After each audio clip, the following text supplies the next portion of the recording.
Does that even mean he can hear if no one's up to the mic? He cannot hear. He cannot hear because there's no one up to the mic, so. Oh, I see.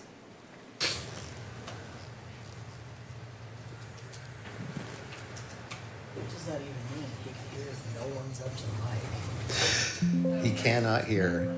He cannot hear because. What's that? Okay. Okay.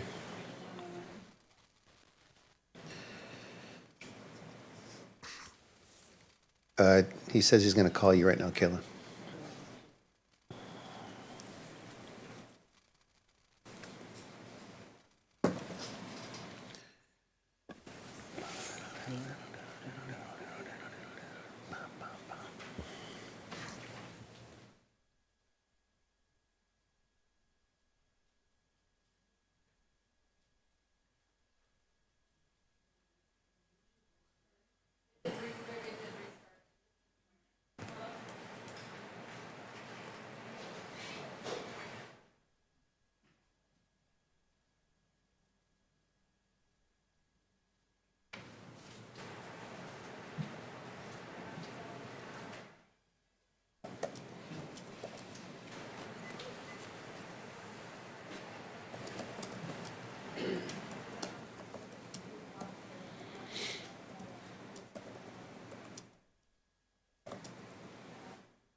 All right, we're streaming live. So just to recap, we are having technical difficulties with the two-way communication feed.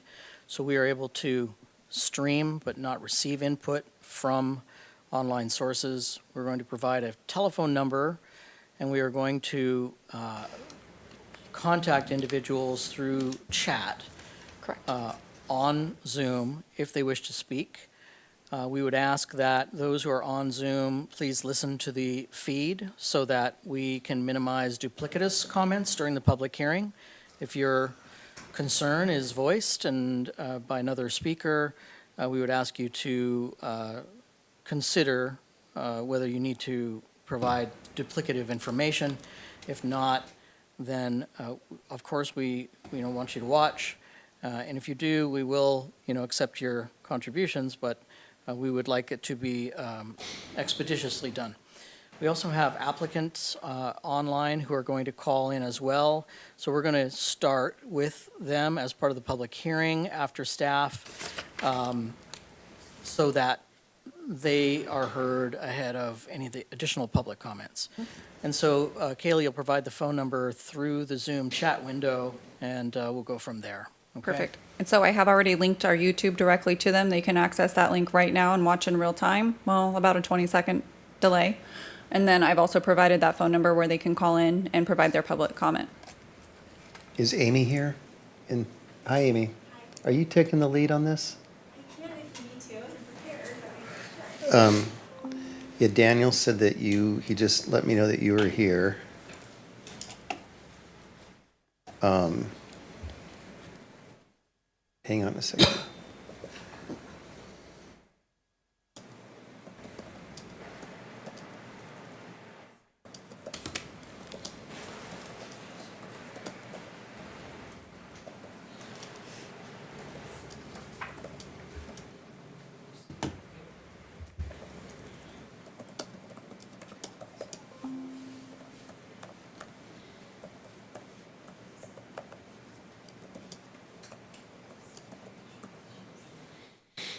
I'm going to call him, and he gave me his number. Can I get this started so we'll have staff first? Yep. All right, Mr. Chair, I think we're ready to call the item. We're going to have the staff presentation first, once you open the public hearing, and then we will try and make sure we get the applicant on the phone and go from there. Which one is it? Reopen the public hearing. Staff report, when you're ready, please. Combine one moment while I share my screen.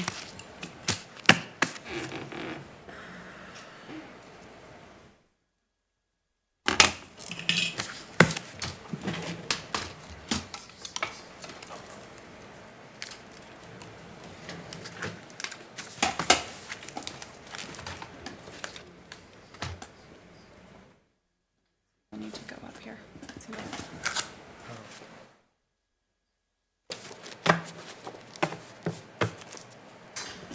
Is it too zoomed in for you?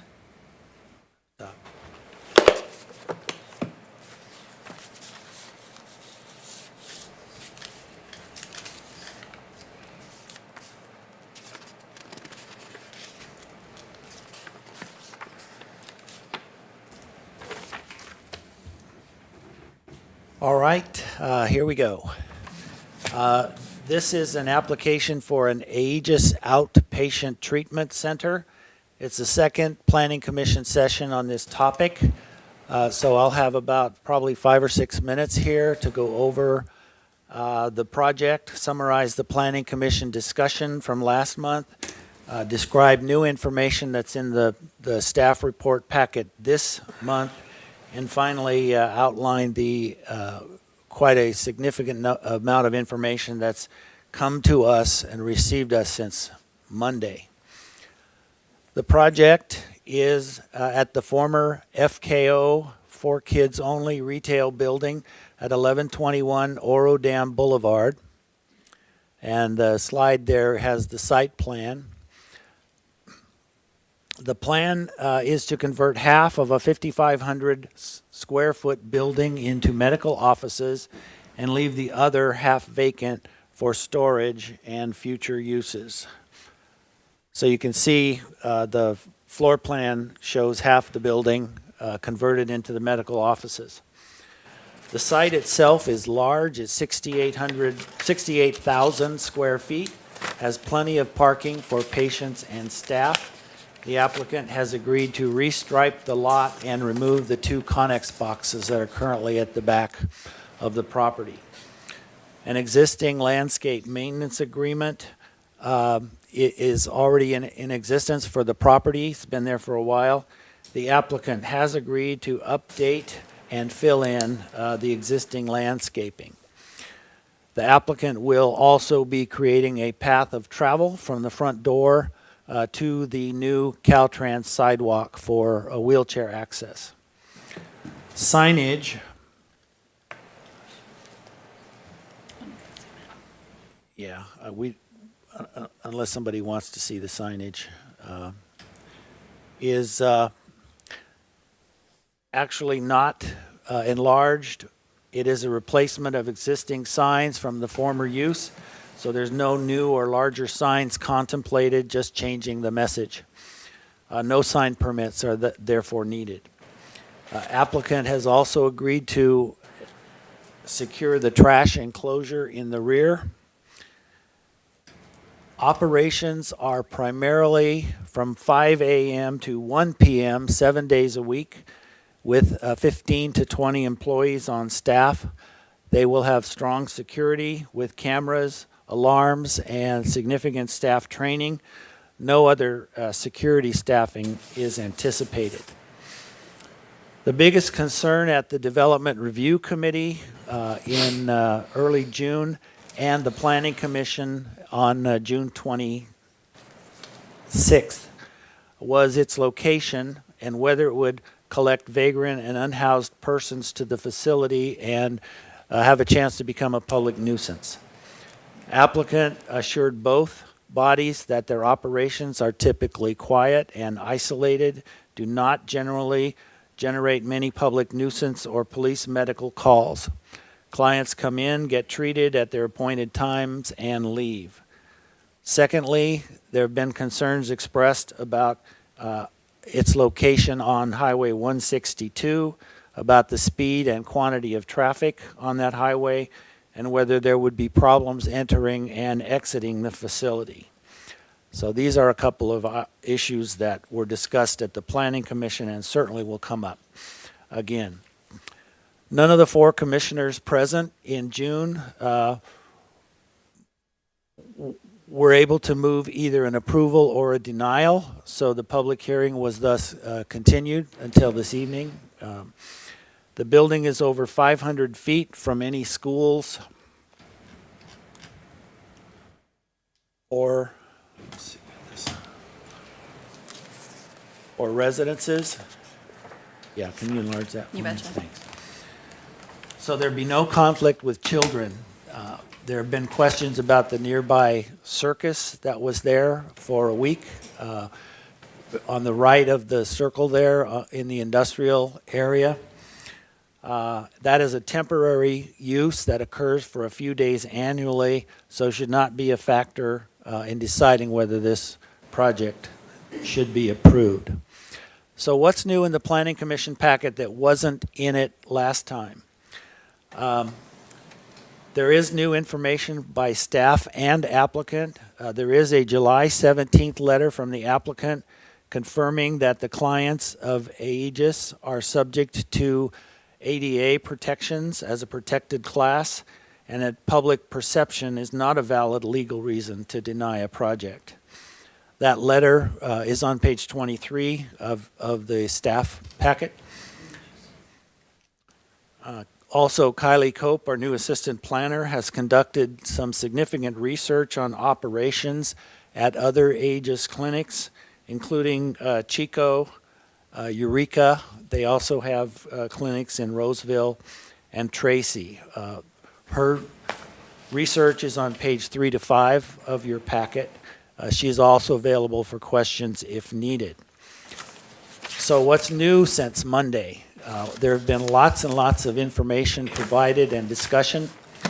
So in your blue paper packets that everybody has are about 9 items. I'll go through these briefly. Item 1 is a support letter from Blue Barn, which is a landlord of 7 of Aegis's facilities in Southern California and in Fresno. Item 2 is some arrest data for Chico, their Chico facility, and other places around there, which outlines where there are concentrations of arrest in and around the Aegis Center there. The data shows a general uptick in DUI and disorderly conduct around the facility, but also upticks in arrests in the local bars and the hospital and some other locations, and Kylie is here to explain further if desired. Item 3, because of traffic concerns, is the Caltrans daily traffic counts for 2023 on 162 in front of the facility. This is indeed, as everyone knows, a heavily trafficked state highway with an average of about 25,000 vehicle trips each way each day. Item 4, this is not in your blue packet. I'm sorry, yes it is. I mentioned that there are 2 resolutions pending on the commission's decision. So we have in here, if the commission approves this project, and a resolution of approval with the set of conditions. We also have, if denial is the commission's wish, a denial resolution revised in your blue packet, which has some factual data or findings if the commission so decides.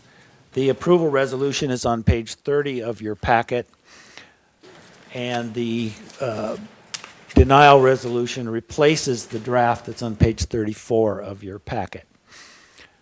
The commission can accept, modify, or reject anything in any of these resolutions. Item 7 is an email response from a planner in Eureka, which was queried, outlining code enforcement issues at the Aegis clinic there. Item 8 is a glowing support letter from Alex Dodd, Aegis's landlord in Lodi and in Eureka. Item 9, Commissioner Sheard has informed us that there are in fact 2 clinics in Oroville operated by the county. We did research that a bit. There are 2 facilities that administer 5 different support and counseling programs for Oroville residents. However, an interview with Oroville's homeless navigator leads us to understand that the county programs do not themselves administer drugs. They can prescribe prescribe drugs as part of a total treatment package, but they do refer those patients to the Aegis Chico facility for actual administration of the up to 4 different drugs. Items 5 and 6 are there as well. They're not in the blue packet. They're separate. It's information presented by Aegis at the June Planning Commission meeting, and a patient handbook that outlines what you need to do to qualify for treatment and how you can get rejected from the program, et cetera, et cetera. So based on all this new information, staff is no longer recommending approval of this project. We have mixed views on this project. It is not unanimous, but the preponderance of staff does not support this location for Aegis. Amy is in the audience for Aegis. Daniel Friedman is their attorney. He's on the line.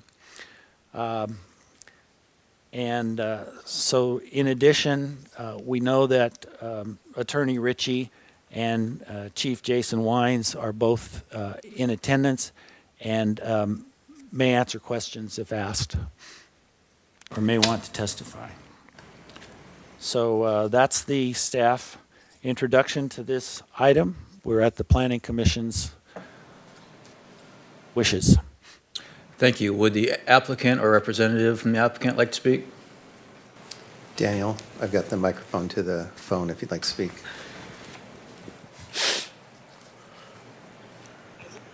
First start with having Amy speak, who's there in person, and then can I speak after that, please? She's coming up. Great.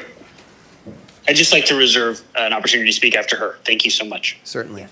Hi, Commissioners. My name is Amy. I am the Regional Director for Northern California. We specialize in substance abuse disorder. You got to speak up a little bit. Oh, I'm sorry. Apologize. There you go. We specialize in substance abuse disorder. We literally save lives every single day. This is our 3rd location in Oroville. We currently have 90 patients in Oroville who are driving to Chico for their medication and treatment. We have not had any problems whatsoever with schools nearby or anything like that. We do have security, like we were saying. We monitor everything safety-wise. We have a dispensary that is all camera, alarms, everything is protected. I'm trying to think what else. Sorry.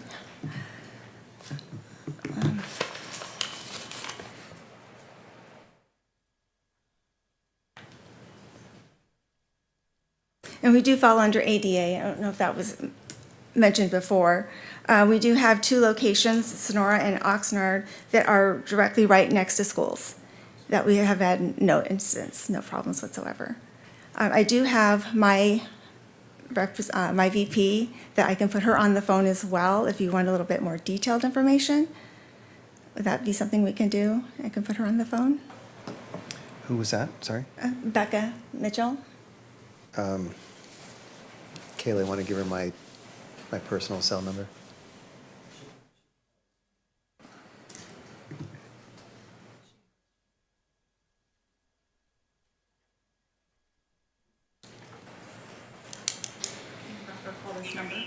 Yes. Can I just do this? Yes. Okay. Becca, can you speak? Yes. Can you guys hear me okay? Yes. Yes. Okay. Are we able to ask questions at all, or it's more just This is just a presentation right now. the presentation? Okay. So as Amy said, our population, I know that you did receive some information from Chico Police in regards to 26 instances for the year 2025 year to date. With that also, Chico does have over 500 patients. So 26 incidences within a 500-yard radius is still pretty light, because at the same time, we can't guarantee that those are all of our patients, because there are other treatment services that are surrounding that area. The other item, I know that there is a concern in regards to the homeless population. We have less than 6% of our patients in Chico, and again, over 500 patients, so only 6% are homeless. We really work hard with our counselors, with their patients, to ensure that we get patients housing, food, shelter, whatever it may be, and where their needs are. We meet the patient and where they're at. But as regular patients coming in, only 6% of our patients are homeless. And as Amy mentioned, we have 90 patients that are currently in Oroville that receive treatment with us. A lot of them already have take-home medication. They're receiving up to a 30-day supply, just like you would go to your pharmacy. If you received a medication or a prescription for something, you pick up your prescription, you take it home, you use it appropriately. At the end of the day, our patients are there voluntarily for treatment. They, get urine screens. They do counseling once a week. They really are trying to turn their lives around. We really do not have very many incidences at all for somebody coming in. A lot of the times, honestly, that we've had issues with people selling their take-homes. I know in my area, because I cover all of the north, so I cover Fresno all the way up to Eureka. We've had a couple of instances, but those were cartel members. And we were able to verify that those were cartel members. As far as medication, there's lots of prescriptions, and we can share with you also our California dashboard on how many opiate prescriptions per 1,000 residents in Oroville are receiving opiate prescriptions, and it's a really high number. So statistically, those are the ones that you're going to find that are being sold on the streets. I think this would be a disservice, because we have already looked at 2 other locations and have moved per the recommendation. So this is our third attempt to get our services in your area. I know the state is behind us with this. We are covered by a state grant to put the services here in Oroville because the need is there. And Oroville is more on a dark pink red area when it comes to, again, those who are suffering from opiate dependency.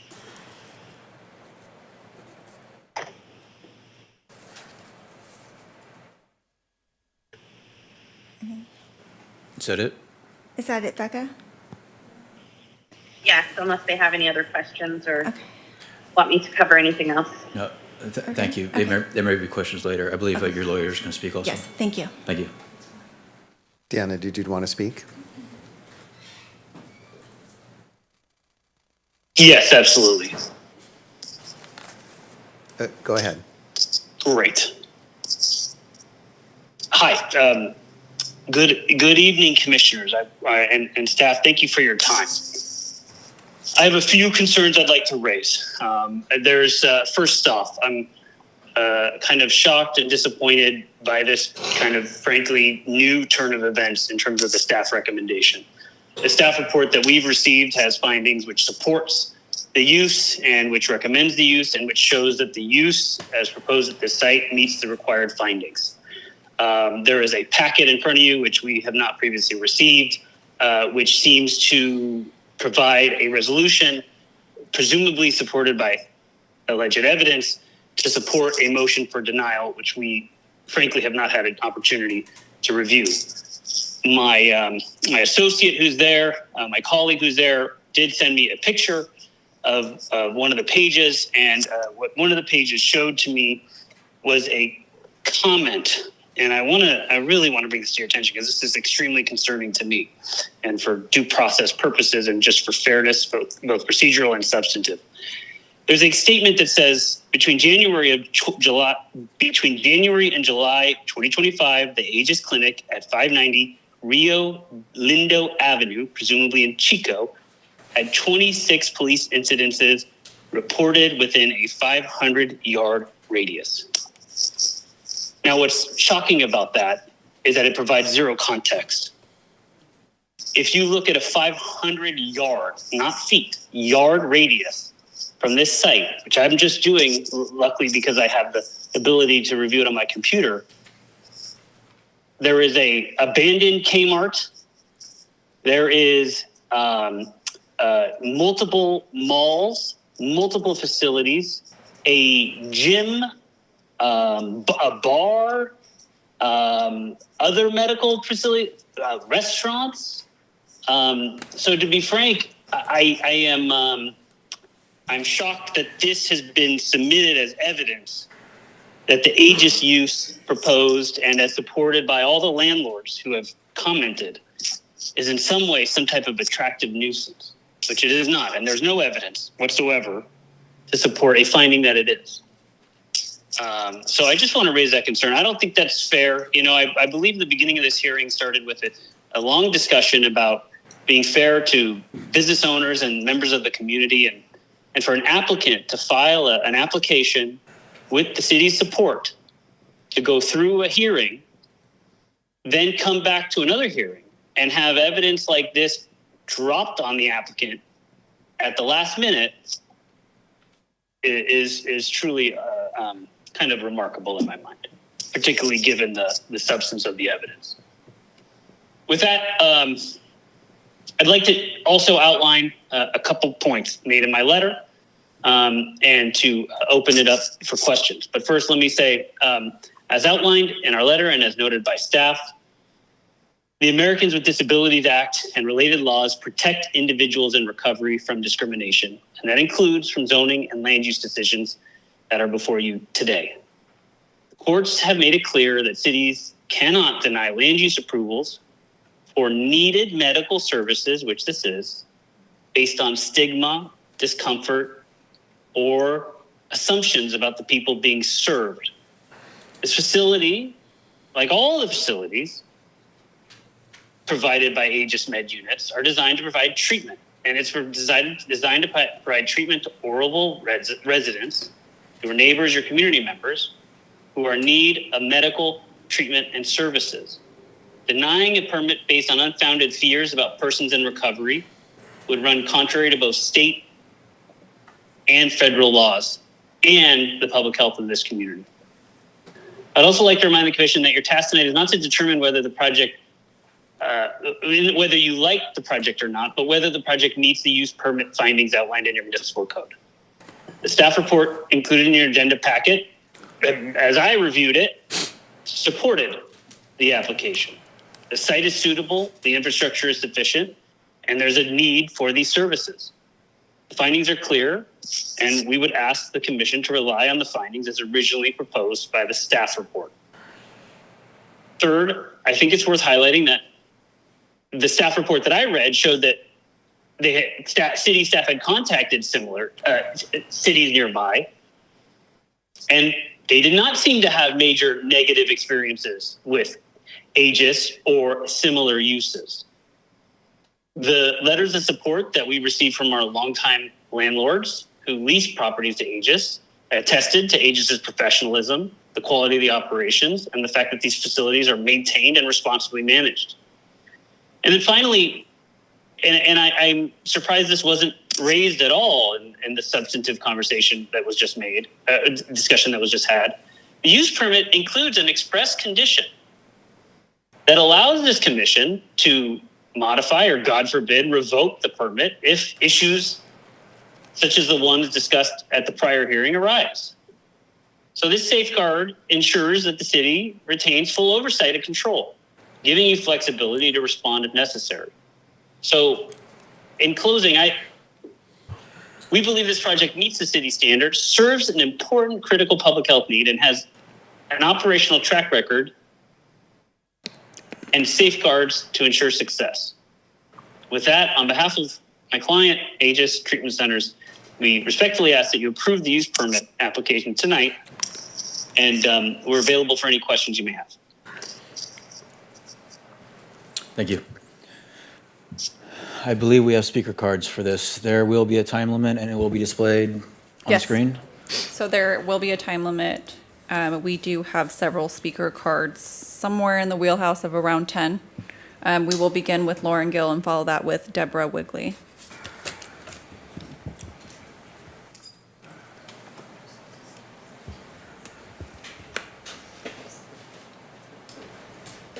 Thank you, Commissioners, for what you do and for the meeting tonight. You gotta pull the mic. I'm sorry.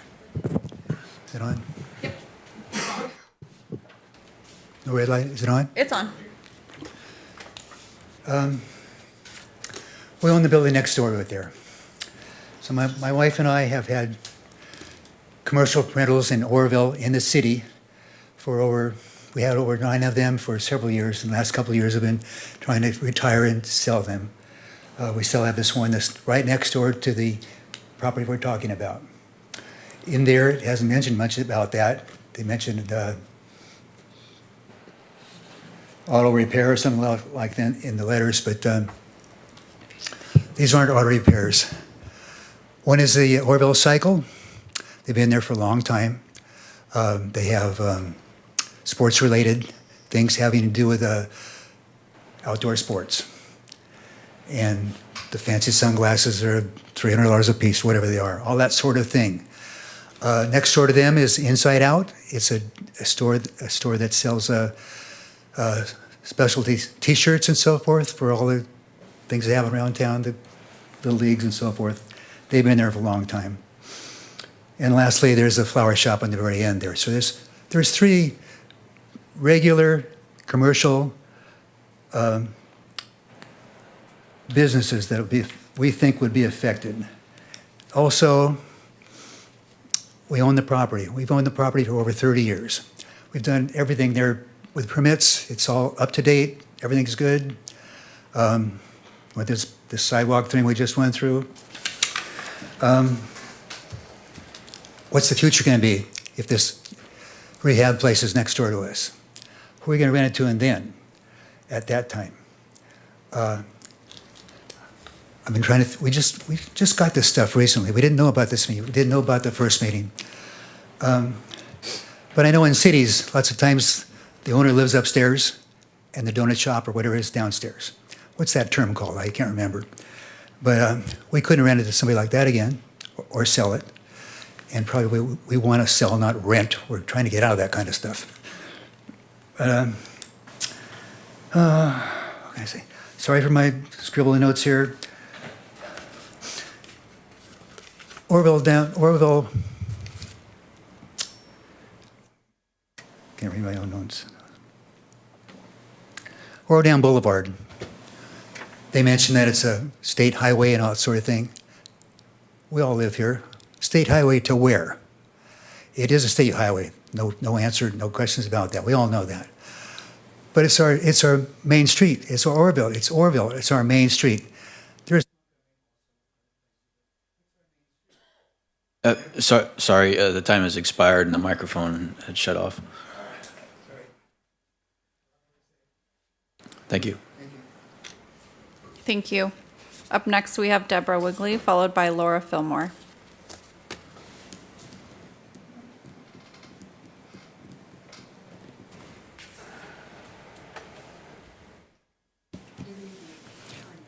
One of the things that most of you may not know about me is that I have a background of 10 years in a private practice specializing in substance abuse and sexual abuse treatment. Relapse is a part of the recovery journey. It has been made known to me in very, very broad general terms. The information that was mentioned earlier about the police activity that was required around an Aegis facility in Chico. Adjacent, right across the street from where this facility is being planned, are many family-attracting businesses where young children will be with their parents and will have the unfortunate, in my opinion, opportunity to see any of the kinds of incidents that that a treatment program like this could produce. And I'm not against the treatment program. I think that a treatment program is something Oroville needs, but I think there are many other locations that do not expose some of the unfortunate consequences when people relapse that could be used for this facility, and that's what I would like to advocate for. I think that I'm not clear about the data that the police in Chico have had, but I don't think it's rational to suggest that an empty Kmart building, I'm in Chico frequently, I never see anyone gathered around that building or in that shopping center. Now there's a discount grocery store that's moved in. There's other very wholesome things there. It's not, that area is not attracting problems. And I really hope that the council can disapprove this application and support this company in providing needed medical services in a more appropriate area. There's lots of light industrial and commercial venture property that does not have young children around it, that does not present the problem of seeing the unfortunate aftermath of drug addiction. Sometimes there are really unsightly or really tragic things that people struggling to stay sober from addiction demonstrate, and I just don't think that's an appropriate location for it. That's my number one objection. I also think that there's a lot of vacant land around it, and if there were law enforcement needs, that gives a lot of room to do things that we would rather not go on in our community. Thank you. Thank you. Up next, we have Laura Fillmore, followed by Nicholas Henderson. I own the FKO building, and I just want to say that a lot of the things that everyone's worried about, they're happening now. We go by there 3 to 4 times a week. I probably call 3 or 4 times a month the police to come and move people out. It is, since we moved the FKO, it has gotten so bad, and way worse than when there's a tenant in there. And I mean, they broke the sprinkler system like 3 times in the last 2 months. They bathe in the puddle. I wouldn't even get into just how gross it can get. And my husband cleans it up, and they did Aegis has put in a new landscaping system, but we still support it and go there all the time. Having a vacant building right on the main highway is, to me, way worse than having a clean treatment center that's run like a medical office.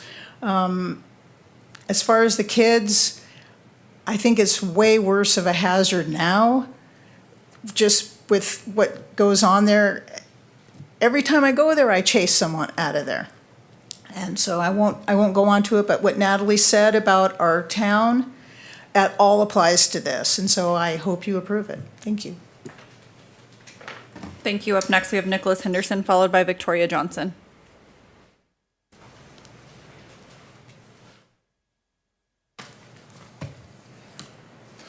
Good afternoon. I have been a part of the scene in the past, in my younger years, of drugs and messing around. Later on, I cleaned up my life. I became a correctional deputy through Plumas County Sheriff's Office, and so my life has seen both sides of it, and now I spend a lot of time in ministry. There's a few issues I see here going on just by watching this meeting. First off, all the locations listed inside of this thing talking about the crime, all of them were based off the same 500 yards. So I don't see why somebody could say that that's not factual. All of them were given the same exact 500 yards, what's happened, what's taken place. Also, the thing about the empty space for future use in that building, that's a big red flag for me. What's the empty space for? Don't say you want to expand and do more things if you're not going to clarify what it's going to be, because you're just leaving the door open to do whatever you want in the future. Additionally, earlier the staff statement stated that the area adjacent only hosts for a week for the circus that was there, but also does it for the carnivals that come as well. And if we're going to split hairs over tattoos, we need to split hairs over our children because their safety is more important than the ink we put on their body. And I'm tattooed up, by the way. Okay, so it's not a biased statement. It's just for our children. Also, methadone is a Schedule II drug, but only because they use it for medical purposes. Its propensity for causing addiction is just as high as Schedule I drugs such as fentanyl. And we have a huge fentanyl problem. And the truth is the majority of relapses that take place when somebody does not complete a methadone treatment, they end up going to fentanyl. Inpatient versus outpatient, when you look at the statistics, the outpatient services have a much higher relapse and failure rate than an inpatient program. The fact that we're even wondering whether or not we need this in our town kind of boggles my mind, because our city has a lot of successful treatment programs, and we're seeing it happen around right now. We see people in great positions in our city that shouldn't be, or that wouldn't be compared to their past. I also find it concerning that the only people that gave any comments to Aegis were people that they pay on a monthly basis income to, but yet they can't find anybody else in the community to say something positive, to give a character reference. That bugs me as a citizen, that that's what you're going to use as your character reference. And finally, I think we need to focus on the prevention of use of illegal substances rather than using it to try to help a problem. Thank you. Up next, we have Victoria Johnson, followed by Valerie Hollert. Oh, okay, thank you. If Victoria has left, up next we have Valerie.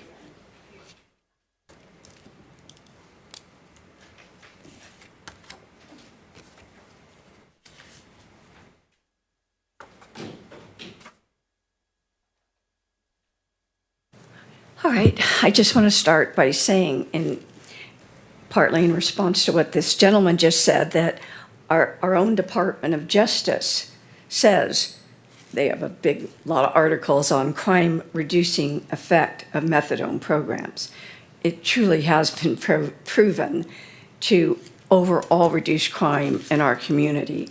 I noticed, though, that isn't mentioned in the reasons for denial, or is it sort of embedded and using different terminology in here? In any event,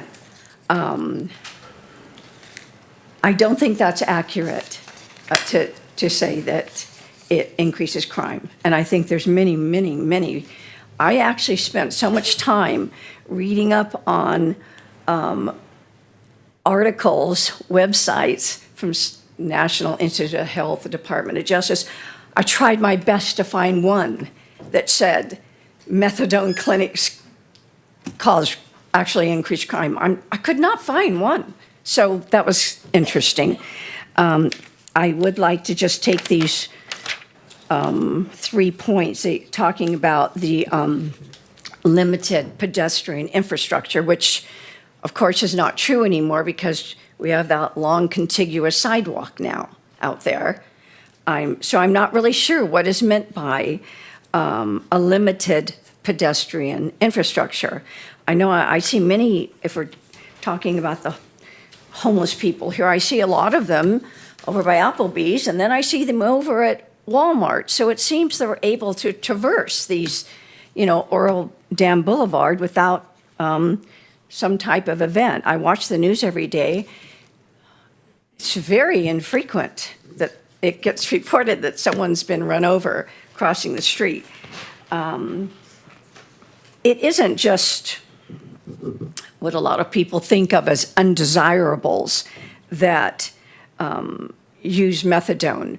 There's a large segment of methadone users that are able to hold jobs down because they take methadone. Now, this second item about risk of congestion and off-site impacts and disruption of business, well, I mean, really, wouldn't any type of business bring those types of changes there?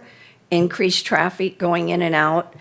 I don't see that it's any different for the methadone clinic than any other, and perhaps less, because it's only going to be open from 5 a.m. to 1.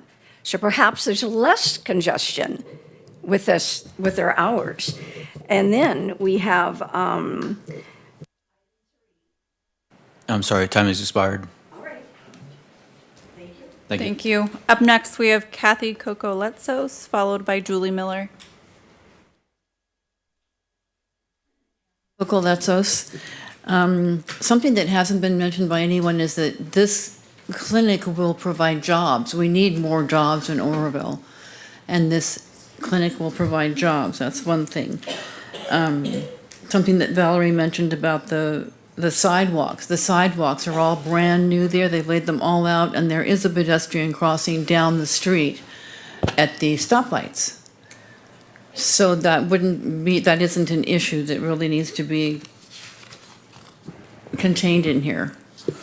The letter from the Code Enforcement Program Manager, Code Enforcement of Eureka, says, I don't believe that we've had any issues at this location. We've had issues with the train tracks and the buildings around it, but nothing with this address specifically. So that was misleading when it says at the top, Eureka Code Enforcement reports issues with encampments and garbage near the facility. It's near the railroad tracks and the other buildings. I think that's the only thing I take issue with. Thank you. Thank you. Last card we have, Julie Miller. Hi, hello. I don't feel super qualified to talk about this, other than I've been listening to all the comments of the community, and I don't feel well educated enough to really say pro or con. I just feel a lot of sympathy for the people who own businesses around this area. This seems like a medical clinic, and I think maybe a medical clinic belongs in a place that is more an area where other medical uses are in place. So maybe over by the hospital or somewhere that is a little more appropriate than right next to other businesses that are selling $300 sunglasses. It just feels a little bit, a little bit out of place right there. So that's all I wanted to say. And I know you guys are going to make well-informed decisions. So thank you. That's all I have for submitted speaker cards, sir. Thank you. Was there anybody that would like to speak that did not turn in a card? No? We will limit. I'd like to weigh in, at least just give you from the public safety side.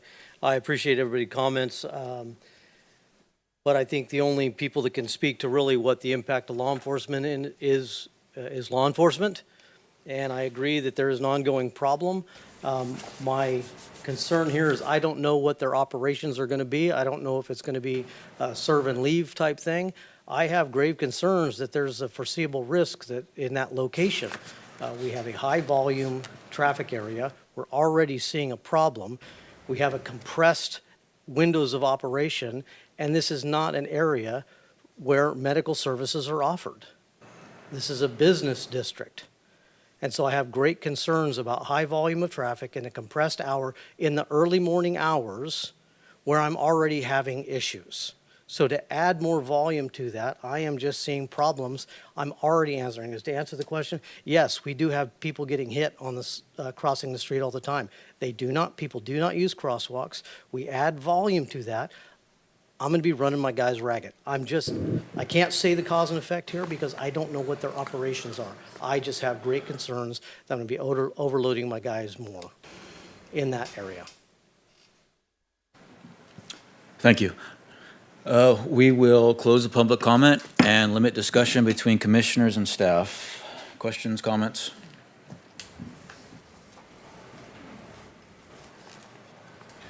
So as I said at the last Planning Commission meeting, I'm not against the treatment program at all. I believe that a treatment program of this caliber, if we have 90 patients within our town that are having to go because this town cannot service them according to what we've been told by staff, and these 90 patients do not receive their whatever their medications are here, they're having to go to Chico to get them. These treatment centers that we have are sending them to Chico to receive their medication. My concern, as I brought it before, is simply the location. That is my only concern. I happen to be a member of the company that installed the sidewalks along there. And I can tell you that the number of people that walk those streets in the early mornings is quite high. And there was an issue many times with the construction personnel and people who walk through there and the people who live in the culvert right there next door. There's actually a small community of people that live inside that culvert. And my concern is the increase of the walking and then the pedestrians. And we also have there'll be the increase of wheelchairs and such. I do not believe there is a bus stop located close to that location. I do not. It is across the street, yes, but they'd have to walk down to the next signal and then cross and then go. And to the chief's point, I see people, I commute every day. I drive through there every day in the morning, in the very early morning. And you have to keep your eyes on the road 100% of the time, because I would be willing to say 9 times out of 10, there is somebody between the bank right there at the corner where it turns and becomes Olive Highway and Highway 70. I would say 9 times out of 10 in the morning when I'm going to work, there is somebody crossing the road illegally. And if the bus stop is directly across the street, I would say it stands to reason that people are going to be walking because they're going to be on a limited time and they're going to be crossing the street as soon as they can. I do not believe personally that they're going to walk down and cross at the crosswalks. That is just an opinion. That's just my opinion. I know traffic counts. I have an extensive background when it comes to construction, when it comes to streets, and this is a very high traffic area. And those are my concerns. Other questions or comments? I have a question for the police chief. Do you know what the effect is of methadone on someone? In theory, there shouldn't be any, or very limited side effects. Okay, so once someone takes it, are they completely normal? I can't speak to individual. The prescription levels are typically such that you're not going to be impaired. There are warnings that come with it to be cautious about operating vehicles. So I can't say that there's no side effects. However, I know from speaking with many, I used to work on narcotics, I know from these treatments that it's not supposed to present any physiological symptoms. There are certain dosing levels. Correct. My understanding is they go low to high. It's all individually done, but typically you start at a higher dosage and you try to wean it off. If you miss a dose or if you miss an appointment, then you have to, there's a schedule if you miss things. But yes, it goes from typically high to low. Is this a product that can be sold on the street? It is often sold illegally for other harder drugs, yes. And where does one get this methadone to sell on the street? Where would you get it in a normal course of life? Where would you obtain it? Typically from a clinic where you receive either a 3-day supply. Okay, so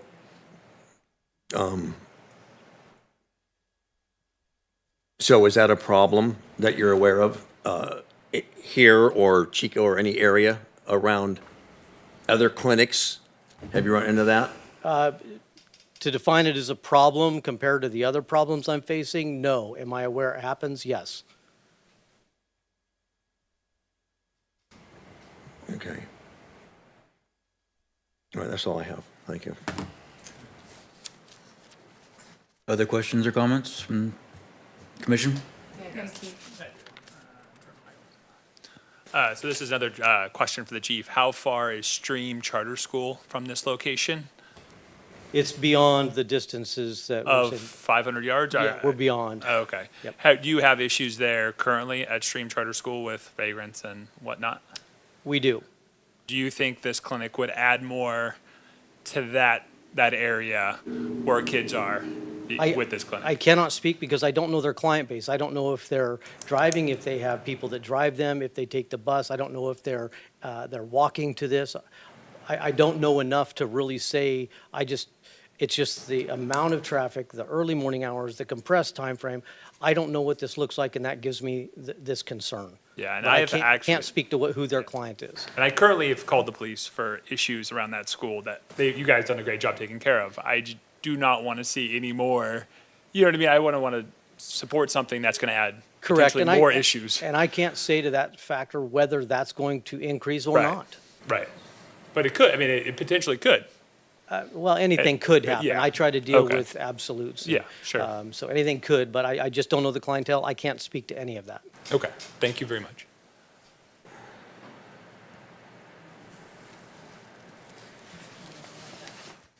There we go. So in order to approve the use permit, we have to agree with all of the findings. And the one I cannot agree with is F, the need for it.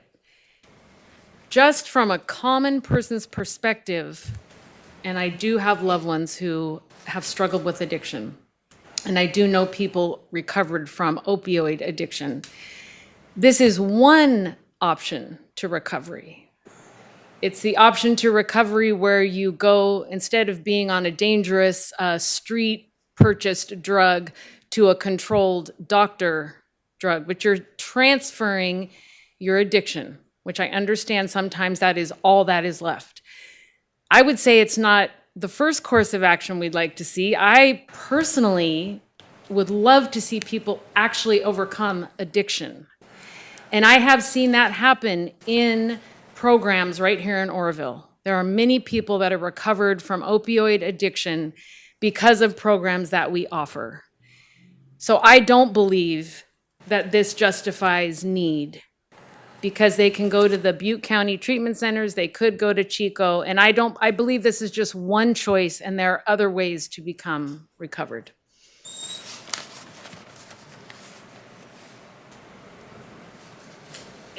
Any other questions or comments, or we're open for a motion? Well, I just want to make a comment. Someone in the audience mentioned something about the Eureka location. In the staff report, page 8 says the Eureka location experienced more visible public opposition, and staff there noted challenges related to the clinic's proximity to a higher concentration of vulnerable individuals. While specific enforcement data was not provided, concerns were expressed about local services impacts and challenges associated with surrounding areas. In Tracy, the Aegis Clinic is located in a medical office zone, which did not require a use permit. So as it goes to location, I think a more appropriate location would be in a medical zoned area, such as somewhere in Dove's Landing, or maybe around the hospital, or the Crystal Pharmacy, or those types of, that area where there's all medical use. Not on a road that has 50+ thousand cars going a day, where the crosswalks are at Fifth Avenue and Veach. I think there's, that could create an issue.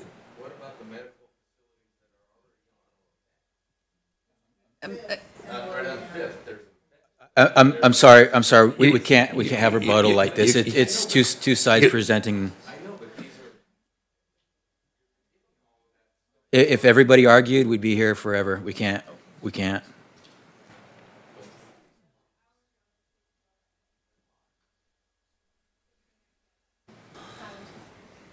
So your hours are 6 a.m. to 11.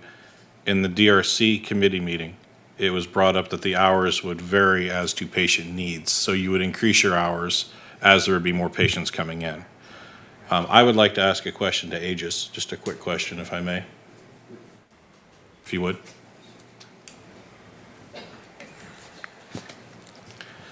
I understand that you have 90 right now that are going to Chico. Correct. You wouldn't be putting a clinic in here for 90. What is your projection Oh gosh, I don't know the answer to that. I really don't. But our clinics do seem to grow pretty quick. Okay, go ahead.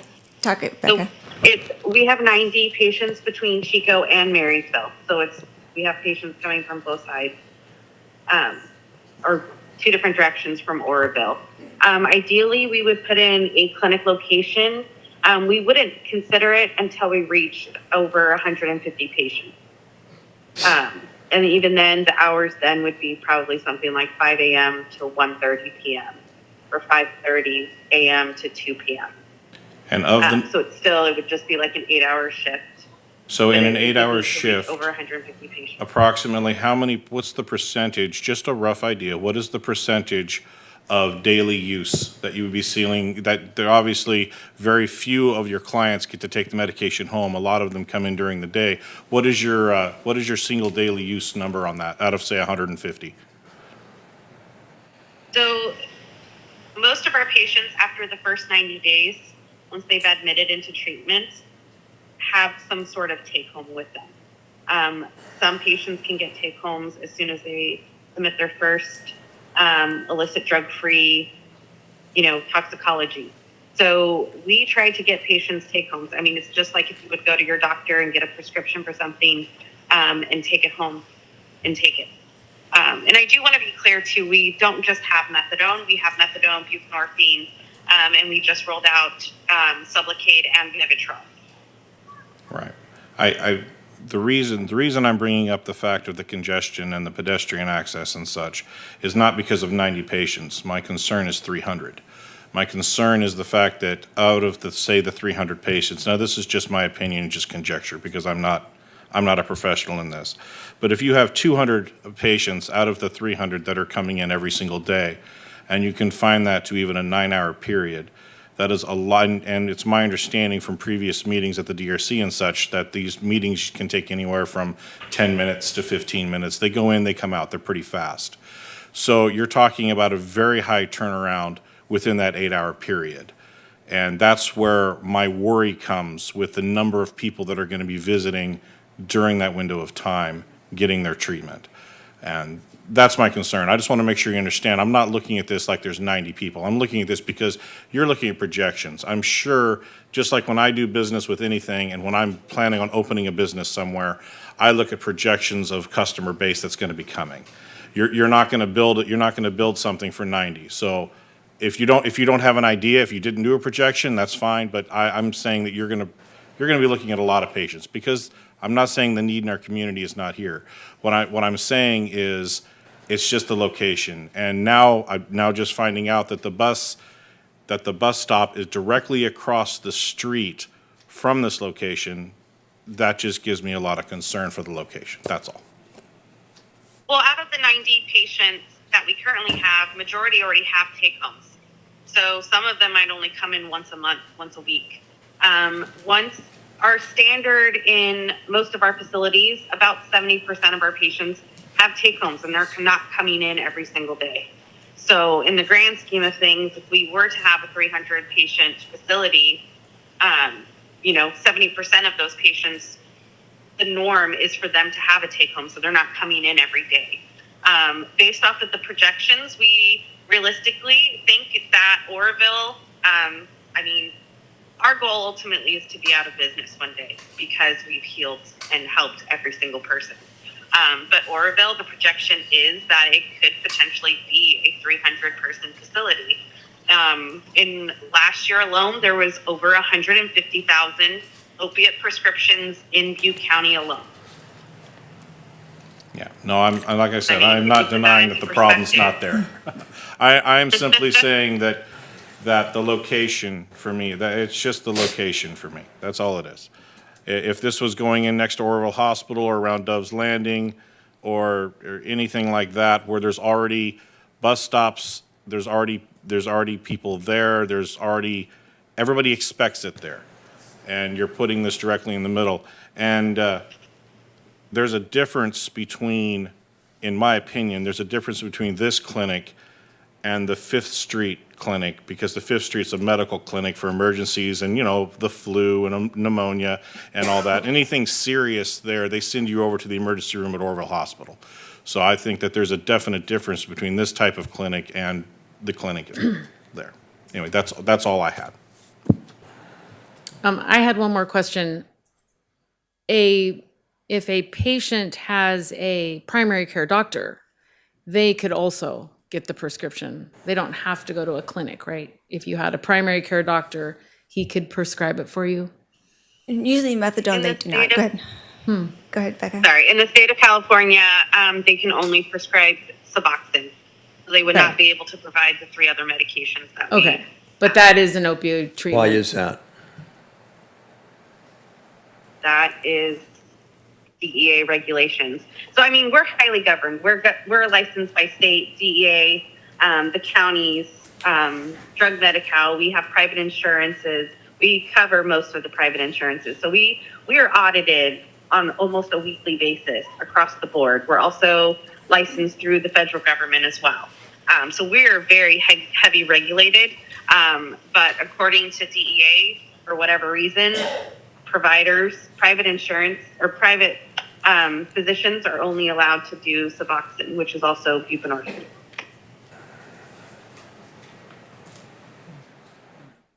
I have a question. I also have a question for Aegis. What % of people that actually go through your program actually get completely clean and off medications? Our patients are, after the first 90 days, over 70% of our patients are illicit drug-free. Illicit drug-free. We put a value on the They're on fact that methadone. they are testing illicit drug-free.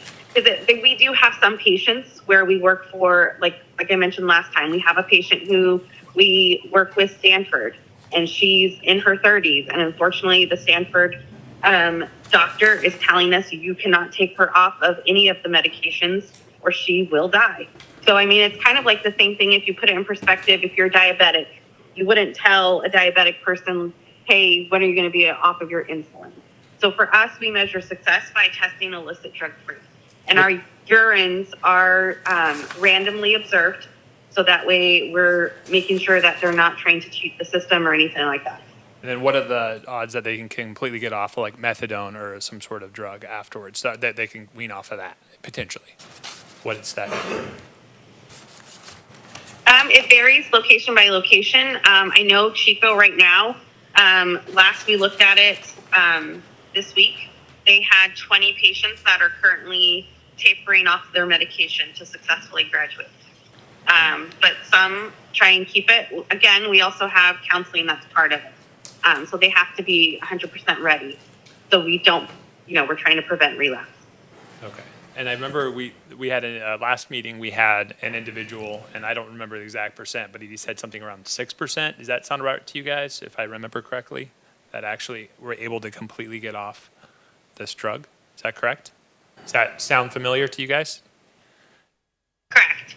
Okay. So we do have some patients that are at 1 milligram, and they might stay at 1 milligram for months because they're working through their counseling in order to get off. So that's why I say, like, right now we have 20 patients that are below 20 milligrams that are working on tapering to graduate. Okay. And then just to kind of piggyback on what Natalie said, is there other treatment options too that maybe have a higher success rate? Just out of curiosity. And again, I'm just asking your opinion. Well, yeah, medication with counseling has the highest success rate, and that is what we have. Okay. Well, that's it. Thank you so much. Yes. Any other questions for it? No? Thank you. Thank you. We are open for a motion.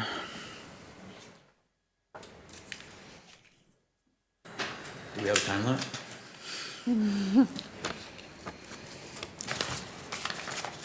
Whatever a reasonable period of time is, in the opinion of the chair, for a motion to appear. Let me just run through the various potential options. A motion to approve requires an affirmative vote of a majority of the commission. And in this case, with one recusal, that means 4 in favor at minimum to approve the application. A motion to deny is also an affirmative motion, it's just the other way around. So if the commission were to have a motion to deny the application, it would have to be supported by 4 individuals, or it would fail for a lack of a majority. If there is no motion, or a motion is not seconded, if a motion is made and not seconded, it fails for a lack of a second. If no motion is made, it is considered to be automatically appealable to the council with no opinion expressed by the planning commission. So go a number of different kinds of ways. If there is a motion and it's tied 2-2, it doesn't, or 3-3, it doesn't pass either way. In that eventuality, it would go to the council without a recommendation from the planning commission. So you need an affirmative vote to make a recommendation one way or the other to council. Otherwise, it goes to council without a recommendation in the event that there is not a successful motion that carries it forward. Thank you. Do we have any motions? I can make a motion to deny. Do we have a second? I second.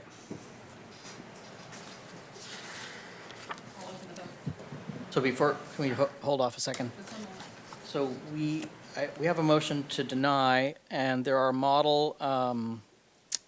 is a model for such a motion in the packet that calls for certain reasons for the denial. If you refer to it, I would kindly request that you articulate what those reasons are going Page to 4. be. If you're making a motion, because some or all of those may not apply, and you may have your own reasons for the motion. That denial resolution example is on page 4 of the blue packet. Yeah, I make a motion to deny because of incompatibility with surrounding area and land uses, failure to demonstrate adequate site design and operational safeguards, potential adverse impact on public health and safety and welfare. Denial is not based on discriminatory purpose.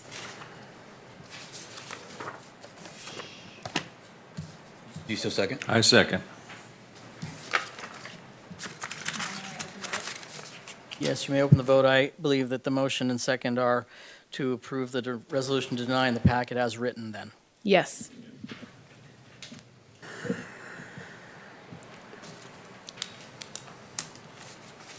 The motion to deny has been approved by a 6 yes vote and 1 recusal.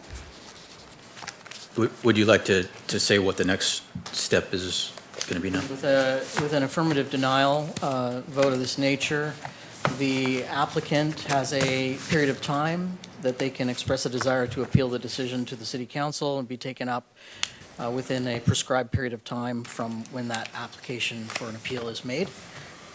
And it would carry forward to the city council with a recommendation to deny from the planning commission. And that period of time is 15 days in our code. Oh. Thank you, Wes. Thank you. Days from this hearing or from a issuance of a written determination? We have 5 days to issue a written determination to you. I would suggest that you appeal within 15 days from now. Thank you for clarifying. Okay, that concludes our public hearing and our regular business, and we are going to move to commissioner reports. We could hold off for a We're all minute. tired. Yeah, wait till things settle down a little bit. No historical stuff tonight. No, I won't do any historical. Good, Dave? Or, sorry, Daniel? Nothing tonight. Thank you so much, Patrick. You're I welcome. appreciate it. You're welcome, thank you. Yeah, bye-bye. Yeah. Nice job. To prepare for an appeal.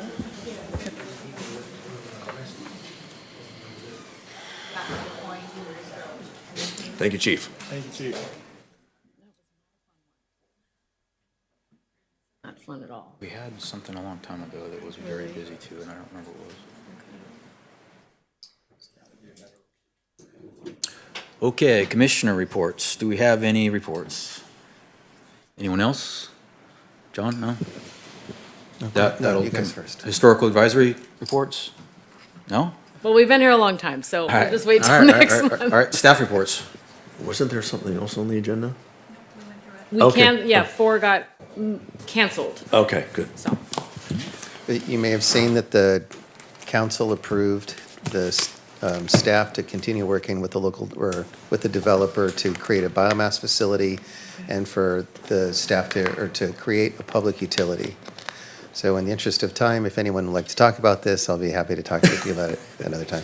Yeah. I love that. What's the timeline? One aspect 1 of year? that is that for the August Planning Commission meeting, we expect to ask you to review a utility-scale solar project on about 50 acres in our industrial area. That's right. It might actually be more than 50 acres, but yep. Yeah, it would have to yep, be. mhm.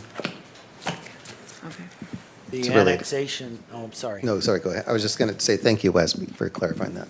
The annexation study that the city council approved has been kicked off. We have a consultant. It'll be about 3 months before they make recommendations as to whether it makes sense to annex up to 6 different areas around the city, 3,500 acres.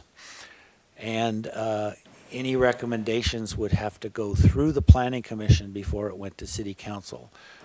Because it does affect land use in the city, and that is a direct purview of the planning commission.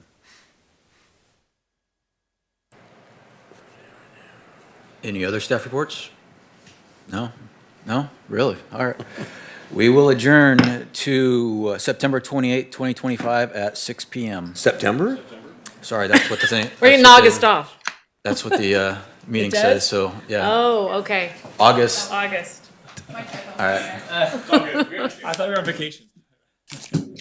Sometimes we don't have a agenda for a month. It has. Yeah. Let's give you a-